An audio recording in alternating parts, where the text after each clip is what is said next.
S'il est un rendez-vous sportif à ne pas manquer chaque année, c'est bien le tournoi des mini-ladies. Cette année encore, 32 jeunes joueuses se sont rencontrées lors de tournois simples et doubles, sous le regard des familles, des amis, des coachs, des bénévoles du club, mais aussi sous l'œil bienveillant de la marraine du tournoi. Pour cette édition 2018, le tennis club de Cattenom n'a pas eu besoin d'aller chercher sa marraine bien loin, puisque c'est sur la jeune Margot Bovy, licenciée du club cattenomois et classée numéro 34 en France, qu'il a jeté son dévolu. Tout d'abord, j'ai accepté parce que c'est un honneur pour moi, parce qu'en fait Vinciane est venue me chercher pour pouvoir jouer d'abord dans l'équipe de Cattenom et donc avec plusieurs autres joueuses et donc pour pouvoir monter justement de division et donc aider l'équipe et donc j'ai accepté parce que en fait Vinciane est une fille vraiment très très sympa, le club est vraiment top et donc je me suis dit que pourquoi pas aller un peu donner de mon savoir-faire et de ce que je fais sur le terrain, de parler un peu avec les joueuses, etc. Et donc j'ai vraiment accepté avec plaisir parce que c'était top et que voilà, c'est cool d'être ici. Sur les cours depuis l'âge de 7 ans, Margot Bovy ne connaît que trop bien les étapes, épreuves et espoirs des jeunes joueuses. C'est pourquoi elle s'est vraiment investie auprès d'elles. Hier, j'ai eu la chance de pouvoir un peu taper avec elles. Elles sont venues me trouver et tout, donc on a tapé un peu ensemble. Et ensuite, elles m'ont demandé aussi pour des photos. Et j'ai pu un peu leur expliquer aussi que voilà, j'ai vu certaines qui pleuraient après une défaite. Et donc, je me suis dit, voilà, moi aussi j'ai déjà pleuré après une défaite, mais il faut vraiment leur dire de relativiser, que c'est du tennis en soi. Et donc, des matchs, elles sont encore assez jeunes, elles ont toutes 12 ans, donc elles ont encore beaucoup de temps devant elles pour justement ne pas penser que voilà, c'est une défaite et pouvoir avancer et être positive pour la suite. C'est comme je leur ai dit hier, surtout d'être positive, de garder le moral et surtout travailler. Pour moi, c'est le plus important. Présente sur quelques journées, Margot Bovy a pu échanger quelques balles avec Sarah Iliev de la Ligue d'Alsace, classée 4-6 et finaliste du tournoi. Elle joue très bien, mais alors je pense qu'elle va encore grandir, donc elle va pouvoir encore acquérir beaucoup de maturité et pouvoir dans son jeu. En tout cas, de ce que j'ai vu hier, je peux dire que c'est une battante parce qu'elle était menée 6-4-5-2 et elle n'a pas lâché, elle est remontée. Donc je peux dire que ça, c'est un gros point positif si elle veut progresser pour la suite. La marraine a également assisté à quelques matchs de la seconde finaliste, Neanda Tomias de la Ligue de Guadeloupe, classée 5-6. Je l'ai vue un peu et alors bon, elle a c'est déjà un grand gabarit, elle est vraiment, elle a un superbe corps d'athlète, etc. Donc elle est très physique et alors elle a un sacré coup droit. Le tournoi s'est achevé sur la victoire de l'Alsacienne Sarah Iliev, 6-1, 6-2.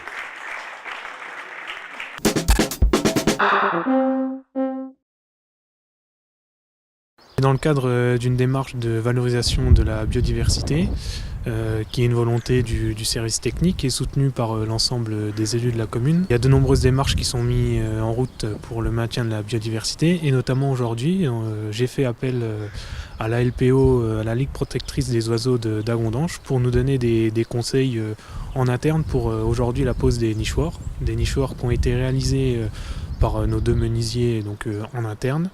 Et donc la LPO est venue aujourd'hui pour nous donner des conseils pour la mise en place de ces nichoirs, les endroits qui seraient le plus propices aux oiseaux et qui seraient le plus optimum pour eux.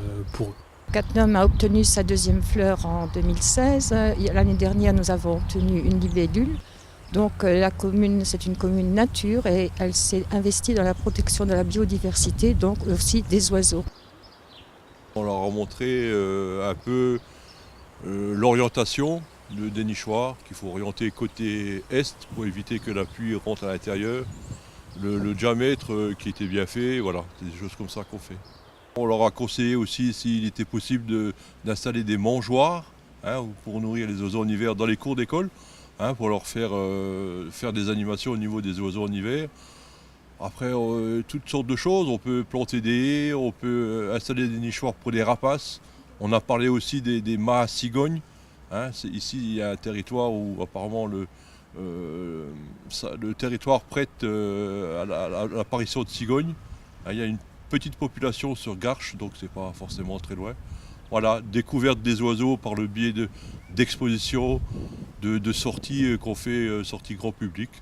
Les conseils qui ont été donnés par la LPO ont été très enrichissants pour le service technique et du coup ce qui nous amène à pousser la démarche un peu plus loin et pourquoi pas avoir des mâts à cigognes puisqu'on a déjà rencontré des cigognes sur le territoire.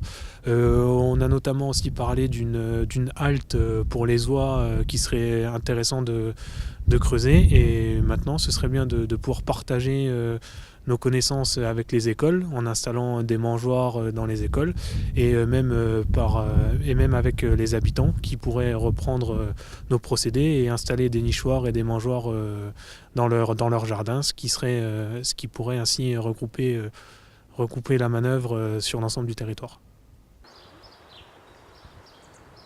La première chose qu'on peut faire, qu'on doit faire même en hiver, c'est nourrir les oiseaux, hein, c'est primordial. Donc principalement nous on conseille les graines de tournesol, d'installer les graines de tournesol. Si les gens peuvent mettre des vieux fruits, mettre de l'eau, parce que bizarrement malgré le temps très froid, les oiseaux prennent des bains, ils ont besoin de bains au niveau du plumage.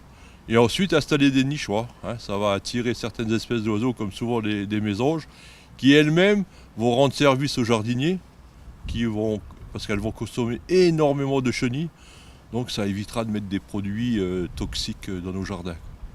Enfin, le dernier conseil qu'on peut donner, moi je pense que c'est une erreur que tout le monde a déjà faite, c'est de donner du pain aux oiseaux. Surtout ne pas donner de pain aux oiseaux. Ça leur donne, ils ont du mal à le digérer, c'est salé, en plus il ne faut pas donner de sel. Et ils ont tendance ça a tendance à gonfler dans l'estomac. L'oiseau pense qu'il a assez mangé, donc il arrête de manger. Et en fait, il n'a pas assez mangé. Là. Et pour les hivers qu'on commence à avoir, cette année on a un hiver à peu près correct, c'est mortel. Et le dernier conseil, au niveau des chats. Si vous avez beaucoup de chats à la maison, ne mettez pas de nichoir. Tous les petits finiront dans le ventre du chat, quoi. Il faut, quand vous avez une mangeoire, il faut le mettre dans un endroit bien dégagé. Hein, que l'oiseau, par ce temps-là, ils sont un peu engourdis, ils aient le temps de voir le chat. Chat, très gros prédateur des oiseaux de jardin. Pour faire vite, en France, on a environ 5-6 millions de chats. 5-6 millions de chats. Et en moyenne, basse moyenne, c'est 10 oiseaux par an. 50 millions d'oiseaux meurent à cause des chats, minimum, quoi. Donc, la solution, il faut que l'oiseau voie le chat et puis nous, on leur met des clochettes au niveau du cou.